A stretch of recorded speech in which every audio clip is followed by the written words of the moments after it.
हर छोटी बड़ी खबर पहली नजर SN Bharat citizen live news. मैं व्यक्तिगत तौर पर और जनसुराज परिवार की ओर से आपका धन्यवाद कर रहा हूं। जैसा कि अध्यक्ष महोदय बता रहे थे और आप देख रहे हैं, हालांकि अभी पूर्णिया में जनसुराज की पदयात्रा नहीं हुई है, लेकिन 2 अक्टूबर को दल बनने के बाद से धीरे धीरे ही सही, लेकिन इस जनसुराज का जो विचार है, जो परिकल्पना है, उसका एक संगठनात्मक स्वरूप सीमांचल के उन जिलों में भी शुरू हो गया है जहां पर अभी पदयात्रा नहीं हुई है, लेकिन दल की परिकल्पना से प्रभावित लोग दल से जुड़कर अपना राजनीतिक कार्यक्रम शुरू कर चुके हैं। उसी के तहत जैसे आप देख रहे हैं, कुछ साथियों से आपका परिचय हो रहा है। आने वाले कुछ समय में, आने वाले 1 महीने में आप देखेंगे कि सीमांचल के जो 4 महत्वपूर्ण जिले हैं, किशनगंज, अररिया, पूर्णिया और कटिहार, इन चारों जिलों की जो राजनीतिक गतिविधि है जनसुराज के नजरिए से, वो पूर्णिया के इसी कैंपस से उदय जी जो बड़े भाई हैं, उनके मार्गदर्शन में और उनका जो अनुभव है इस क्षेत्र का, उनके मार्गदर्शन में इस चीज को आगे बढ़ाया जाएगा। और हम लोग की कोशिश होगी कि जितना कुछ हो सके, जो हम लोग आकर यहाँ, चूंकि पटना से बहुत दूर होता है, तो इतना समय हम लोग अभी तक नहीं दे पाए हैं, लेकिन आने वाले कुछ महीनों में आप मुझे भी यहाँ ज्यादा देखेंगे और हम लोग की कोशिश होगी कि सीमांचल के हर एक सीट पर, जैसे पूरे 243 में जितनी मेहनत, जितनी तैयारी अन्य बिहार के अन्य राज्य के अन्य हिस्सों में की जा रही है, उतनी ईमानदारी, उतनी ही मेहनत और परिश्रम करके सीमांचल की सीटों पर भी जनसुराज एक बेहतर विकल्प के तौर पर जनता के सामने अपना नजरिया, अपना विकल्प प्रस्तुत करे। जनसुराज का जो उद्देश्य है, आपको मालूम है, पिछले 30-35 साल से बिहार में जो एक राजनीतिक बंधुआ मजदूरी है, जिसमें समाज का एक बड़ा वर्ग न चाहते हुए भी लालू जी के जंगल राज के डर से नीतीश कुमार और भाजपा को वोट करता है, उसी तरह मुसलमानों का एक बड़ा वर्ग सिर्फ भाजपा के डर से, उनके पास विकल्प न होने की वजह से लालटेन को, राजद को वोट करता है। उस विकल्पहीनता को खत्म करना, राजनीतिक बंधुआ मजदूरी को खत्म करना, ताकि विकल्प के अभाव में किसी व्यक्ति को गलत दल और नेता का चुनाव न करना पड़े, उनको वोट न देना पड़े। इसलिए जनसुराज की स्थापना, एक उद्देश्य जनसुराज की स्थापना के पीछे वो भी है। आप देखेंगे आने वाले विधानसभा चुनाव में जनसुराज यहाँ मजबूती से सशक्त उम्मीदवार, सशक्त और ईमानदार उम्मीदवारों के साथ चुनाव लड़ेगा और हम लोग की कोशिश होगी कि जनता सही विकल्प का, एक ईमानदार और बेहतर विकल्प का चुनाव करे और बिहार में विकल्पहीनता के अभाव में लालू, नीतीश और भाजपा का ये जो त्रिकोण चला आ रहा है, इसको रोका जा सके। बिहार में भी शिक्षा और पलायन पर बात हो, बिहार में भी विकास की बात हो, बिहार भी देश के कुछ अन्य राज्यों की तरफ विकास के पथ पर वापस जाए, इसी परिकल्पना को लेकर हम लोगों ने प्रयास शुरू किया है। मैं अंतिम एक बात इतना ही कहूंगा कि आने वाले समय में चाहे लड़ाई कितनी भी बड़ी हो, जो बातें हम लोगों ने पिछले 2-2.5 साल में पदयात्रा के दौरान, इस अभियान के दौरान गांव-गांव में जाकर कहा है, उसमें उसकी ईमानदारी और शुद्धता में कहीं कोई कॉम्प्रोमाइज किसी भी स्तर पर नहीं किया जाएगा, ना राजनीतिक स्तर पर, ना वैचारिक स्तर पर। बिहार सुधारने का जो लक्ष्य है, हम लोग के लिए जनसुराज से चुनाव लड़ना, एमएलए, एमपी बनना वो नहीं लक्ष्य है। बिहार को सुधारने का जो लक्ष्य है, वो करने के लिए हम लोग पूरी तरीके से प्रतिबद्ध है। उसको करने में चाहे 2 वर्ष लगे या 10 वर्ष लगे, विचार के स्तर पर और प्रयास के स्तर पर, इसमें किसी तरह का कोई कॉम्प्रोमाइज होने वाला नहीं है। हम लोग प्रतिबद्ध हैं, हम लोग को मालूम है बड़ी चुनौती है, लेकिन चाहे जितनी बड़ी चुनौती हो, उसके लिए प्रयास करने के लिए हम लोग बिल्कुल संकल्पित हैं, हम लोग पीछे हटने वाले नहीं हैं। इसी के साथ बहुत बहुत धन्यवाद आप सबका।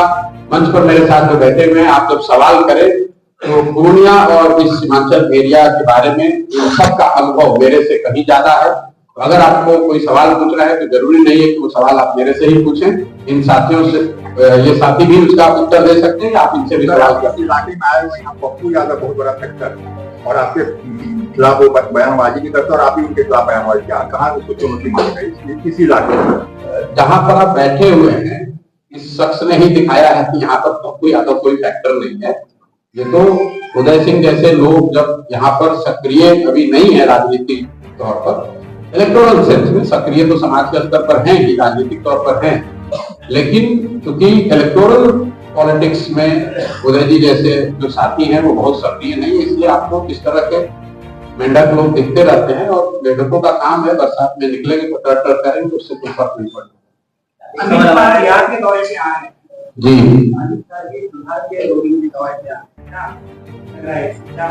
इसमें खबर क्या है? पिछले 10 वर्ष और 12 वर्षों से हम लोगों ने देखा है कि जिस राज्य में भी चुनाव होता है मोदी जी और अमित शाह को वही राज्य दिखाई देता है। अब अगले 6 महीने तक अचानक से गुजरात के इन 2 नेताओं को बिहार की चिंता सताने लगेगी, बिहार की गौरवशाली अतीत की वो चर्चा करने लगेंगे। बिहार में भी कभी विक्रमशिला और नालंदा जैसे विश्वविद्यालय में इसकी चर्चा और इसकी यादाश्त उनकी ताजी हो जाएगी। बिहार के बच्चों, बिहार की गरीबी कैसे दूर होगी ये पता अभी उनको चलेगा। अगले 6 महीने तक जितनी भी सरकारी योजनाओं का बटन दबाया जाएगा उसका केंद्र भी बिहार बनाया जाएगा। जो योजना पहले से चल रही है, हर 3 महीने पे किसानों को स्वनिधि का पैसा भेजा जाता है, वो बटन दबाने के लिए मोदी जी बिहार में ही आकर दबाएंगे। तो ये कोई नई बात नहीं। लेकिन नवंबर के बाद ये दोनों लोगों को फिर बिहार कभी अगले 6 महीने तक 6 साल तक दिखेगा, क्योंकि तब तो बिहार उनके लिए सिर्फ मजदूर का सप्लाई केंद्र है। अच्छा तो तब होता जब अमित शाह जी आ रहे हैं और वो घोषणा कर दे कि अगले 2 साल 4 साल 5 साल में बिहार से मजदूरों का पलायन, जो गुजरात के फैक्ट्रियों में, मोरबी में, सूरत में जो लड़के इस गर्मी में 12-15 हजार रुपए में नौकरी मजदूरी कर रहे हैं और गुजराती लोग उन फैक्ट्रियों के मालिक हैं, अमित शाह जी घोषणा कर दे कि उन लोगों के, उन बच्चों को भी जो गुजरात के मजदूरों को मजदूरी मिल रही है उतनी मजदूरी तो कम से कम बिहार के बच्चों को दिलवाओ। ये बात यहाँ बिहार में कभी चर्चा नहीं होती। हम लोग ये सब कहते हैं कि यहाँ से लोग बाहर मजदूर जाते हैं, लेकिन गुजरात के मजदूरों को उसी फैक्ट्री में जो पैसा मिल रहा है और बिहार के मजदूरों को जो फैक्ट्री में पैसा मिला तो जमीन आसमान का फर्क। अच्छा तब लगेगा जब अमित शाह जी आए और बताए कि गुजरात के जो बड़े उद्योगपति हैं उनमें से कितने लोग बिहार में उद्योग लगाएंगे। पिछले 12-15 साल में तो लगाया नहीं। तो अब जब सुराज जब यहाँ है इन बातों के लिए, तो हम लोग ये जरूर गांव-गांव जाकर कह रहे हैं कि वोट आप लीजिएगा बिहार में और सारा इन्वेस्टमेंट, सारी फैक्ट्रियां, सारी तरक्की होगी गुजरात में। ये नहीं चल सकता है। गुजरात में की तरक्की हो, हमें कोई, हम लोग को उससे दिक्कत नहीं। गुजरात में बुलेट ट्रेन बन रहा है, आप लोग पत्रकार महोदय लोग रोज उस पर चर्चा कर रहे हैं, टिप्पणी कर रहे हैं, न्यूज बनाते हैं। बुलेट ट्रेन बनाने के लिए भारत सरकार ने जापान से 1 लाख करोड़ रुपया का ऋण लिया, गुजरात में नहीं लिया है, पूरे देश ने ऋण लिया है, जिसमें बिहार का भी 13% हो गया। अगर 1 लाख करोड़ रुपया भारत सरकार ने ऋण लिया तो 13,000 करोड़ रुपया बिहार के लोगों पर भी वो कर्ज होगा। वहां पर बुलेट ट्रेन बन रहा है। अहमदाबाद से बॉम्बे तक जाने के लिए सैकड़ों विकल्प है, वहां फ्लाइट है, पहले से ट्रेन है, सड़क है, लेकिन वहां पर बुलेट ट्रेन बन रहा है। इतना पैसा लगाकर क्यों? ताकि वहां तरक्की आए, लोगों को और सुविधा मिले। भाई हम लोग को दिक्कत नहीं, लेकिन कम से कम हम अगर गुजरात के लोगों के लिए बुलेट ट्रेन मिलेगा तो बिहार के लोगों के लिए पैसेंजर ट्रेन तो होना चाहिए। यहाँ के लोग तो 40 MP जिताकर भेजे, गुजरात से 26 MP गए। तो ये बात तो बिहार के लोगों को समझना होगा ना कि वोट अगर हमारा है तो कुछ अधिकार तो हम लोग का होना चाहिए। सिर्फ गुजरात के लोगों का ही तरक्की क्यों होगा? और गुजरात के लोगों के तरक्की के नाम पर कितने दिन तक बिहार के लोग वोट देते रहे? जनसुराज में हम लोग गांव-गांव जाकर यही तो कह रहे हैं कि मेरे भाई एक बार अपने राज्य की तरक्की के लिए, अपने बच्चों के पढ़ाई रोजगार के लिए वोट दे दो। गुजरात और कर्नाटक और तमिलनाडु का विकास और देश और पाकिस्तान और चाइना का बात बहुत हो गया। ये बिहार विधानसभा का चुनाव है, बिहार की तरक्की के लिए, बिहार के बच्चों के पढ़ाई रोजगार के लिए वोट दीजिए। तो अमित शाह जब आएंगे तो आप लोग को मौका लगे तो सवाल पूछिएगा कि पिछले 15 साल में केंद्र में उनकी सरकार है, कितनी फैक्ट्री बिहार में लगी है। पटना विश्वविद्यालय को सेंट्रल विश्वविद्यालय बनाने के लिए सार्वजनिक तौर पर सभा में मुख्यमंत्री ने, बिहार के मुख्यमंत्री ने, जो उन्हीं के मुख्यमंत्री है, हाथ जोड़कर मोदी जी से कहा सेंट्रल यूनिवर्सिटी सर बना दिया जाए, सेंट्रल ईयर है। मोदी जी ने मन से उनको खारिज कर दिया। फिर भी अगर पटना विश्वविद्यालय से सरोकार रखने वाले लोग जाकर मोदी जी को भाजपा को वोट देते हैं तो दोष मेरा और आपका है, मोदी जी का नहीं। सर आरजेडी 38% मतदाता की बात करती है, क्योंकि 38% के मतदाता उसके साथ, तो जन स्वराज के साथ कितने प्रतिशत मतदाता जाएंगे? जन स्वराज के साथ बिहार का हर वो मतदाता, आपने ठीक कहा कि आरजेडी 38% मतदाताओं की बात कर रहा है, जन स्वराज 100% बिहारियों की बात कर रहा है। उसमें वो 38% भी शामिल है जो उनके समझ से, आपके समझ से आरजेडी का समर्थन है। हम लोग किसी जाति, समुदाय, संप्रदाय विशेष क्षेत्र की राजनीति नहीं करते हैं। हर उस बिहारी की राजनीति कर रहे हैं जो बिहार में परिवर्तन चाहता है। हर उस बिहारी की बात कर रहे हैं जो पिछले 30-35 साल से बिहार में विकल्प न होने की वजह से कहीं न कहीं अपने मन में कूड़ता रहा है, दूसरे राज्यों की तरक्की को देखकर अफसोस करता रहा है कि काश ऐसा होता कि बिहार में भी कोई दल होता, बिहार में भी विकल्प होता जहां हम लोग भी विकास की बात करते। आपने कहा, अगर आपका सवाल यह है कि आपका वोट बैंक क्या है, वोट बैंक के नजरिए से भी देखिएगा तो बिहार में जाकर आप सर्वे कर लीजिए, मतदाता चाहे आरजेडी का हो या भाजपा का, जदयू का हो या कांग्रेस का, करीब करीब 60% से ज्यादा मतदाता बिहार में आज नया विकल्प चाहता है, बदलाव चाहता है। वो जरूरी नहीं है कि जन स्वराज चाहता है, ये मैं मान रहा हूं, लेकिन 60% से ज्यादा लोग बिहार में बदलाव चाहते हैं। तो जन स्वराज का वोट बैंक वही 60% मतदाता है जो बिहार में अब बदलाव चाहता है।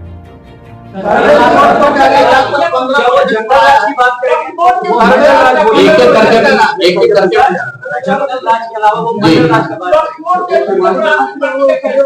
वक्फ बोर्ड के मुद्दे पर जन स्वराज ने बिल्कुल स्पष्ट किया है कि हम लोग ऐसे किसी भी कानून के खिलाफ हैं जिसमें समाज का एक बड़ा वर्ग अपने आप को उसमें सहभागी नहीं पाता है या उससे असहमत है या उससे डरा हुआ फील करता है।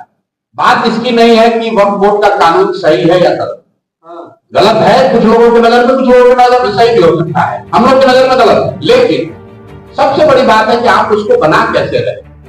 जिस 20% आबादी को आपके हमारे फोर फादर्स ने, इस देश के फाउंडिंग फादर्स ने जिनको ये आश्वस्त किया कि तुम भारत में रहो, भारत एक सेकुलर देश बना रहेगा, भारत तुम्हारा भी उतना ही होगा जितना दूसरों का होगा, जिनके भरोसे पर ये लोग यहाँ रहे, इस संविधान ने उनको प्रोटेक्शन दिया। अगर उस संविधान के किसी प्रावधान में आप आमूलचूल परिवर्तन ला रहे हैं, ला सकते हैं, लेकिन उसके लिए जरूरी है कि समाज के जिन वर्गों को ये कानून प्रभावित करेगा उनको कम से कम विश्वास में तो लीजिए। अगर हमारे पिताजी ने या हमारे दादाजी ने कोई कमिटमेंट समाज के लिए किया है तो क्या मेरी ये जिम्मेवारी नहीं है कि मैं अपने बाप दादा के किए हुए कमिटमेंट पर ईमानदारी से खड़ा रहूं? तो ये तो कहीं ना कहीं सिर्फ मुसलमानों की बात नहीं है। इस देश में जो हिंदू रहते हैं, जो इस देश के संविधान में यकीन रखते हैं, तो ये समझते हैं कि गांधी जी ने अगर कुछ कहा है तो उस पर हमें कायम रहना चाहिए, ये सबका मुद्दा है। इसलिए वक्फ बोर्ड के हम लोग खिलाफ हैं। दूसरी बात, वक्फ बोर्ड का अगर कानून बनता है तो इसके लिए बनाने वाले भाजपाई तो दोषी हैं ही, लेकिन इसका सबसे बड़ा दोष नीतीश कुमार के सर पर जाएगा, क्योंकि अगर ये व्यक्ति, अगर आज भाजपा को कानून बनाने में ये 12 सांसद वहां पर वोट न दें तो आज वक्फ का कानून नहीं बनेगा। तो मैं आपके माध्यम से कम यहाँ के मुस्लिम साथियों से, उन नेताओं से जो आज भी जदयू से जुड़े हुए, मैं ये नहीं कह रहा हूं कि आप दल छोड़ दीजिए, लेकिन कम से कम उनसे मैं आग्रह करूंगा कि आप लिखकर नीतीश कुमार को एक चिट्ठी तो भेजिए।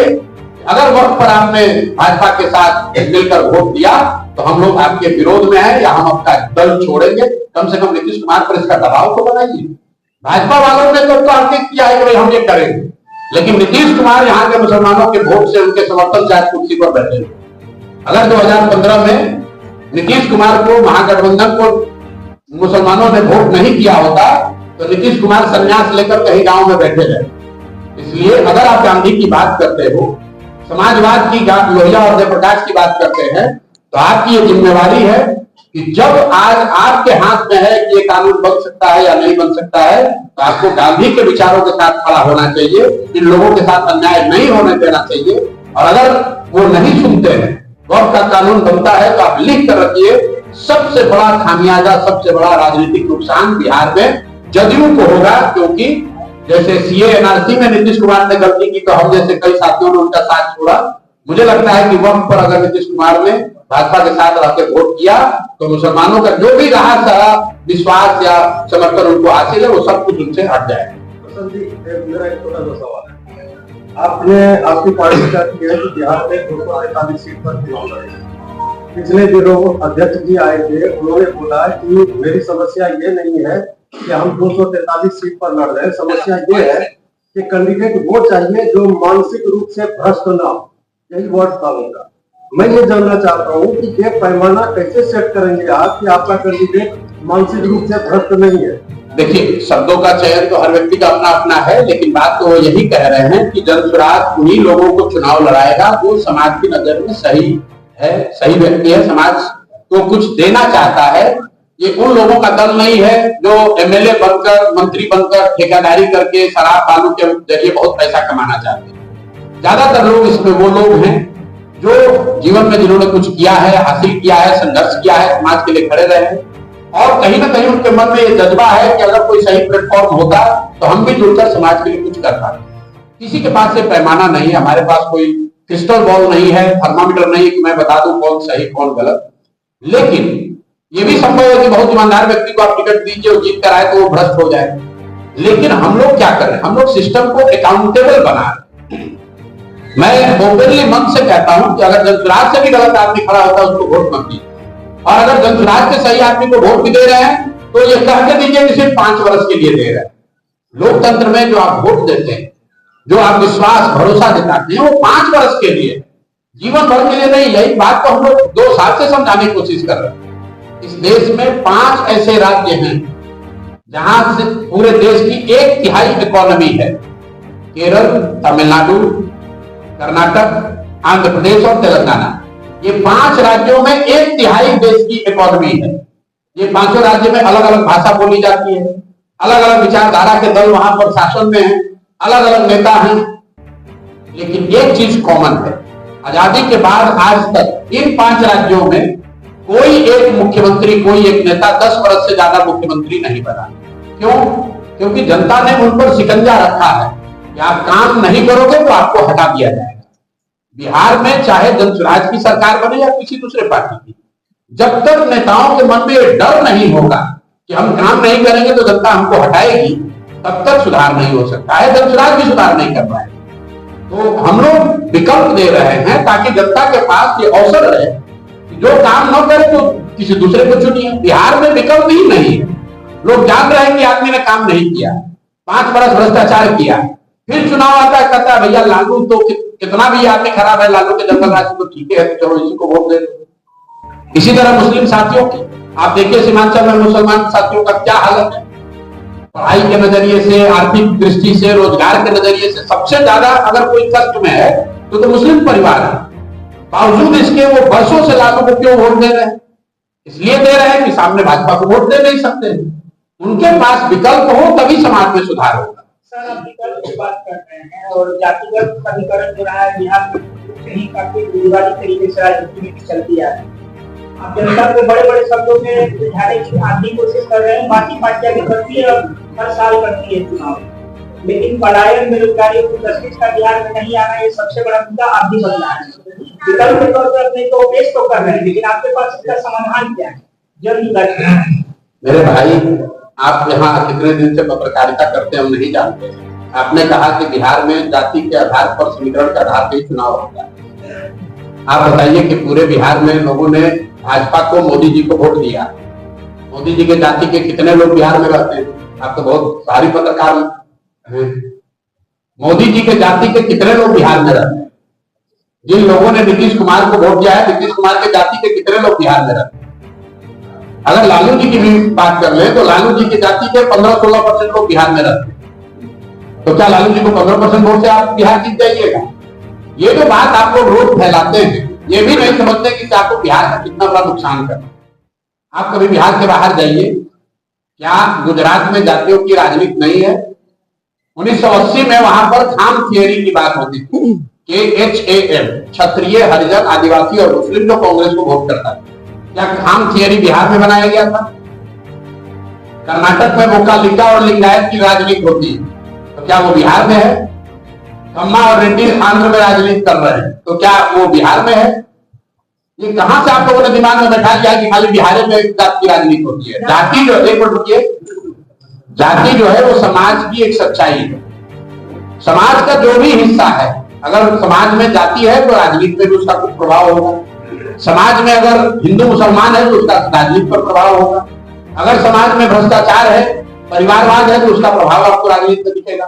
राजनीति तो समाज का आईना है, जो कुछ भी समाज में है वो राजनीति में भी दिखेगा।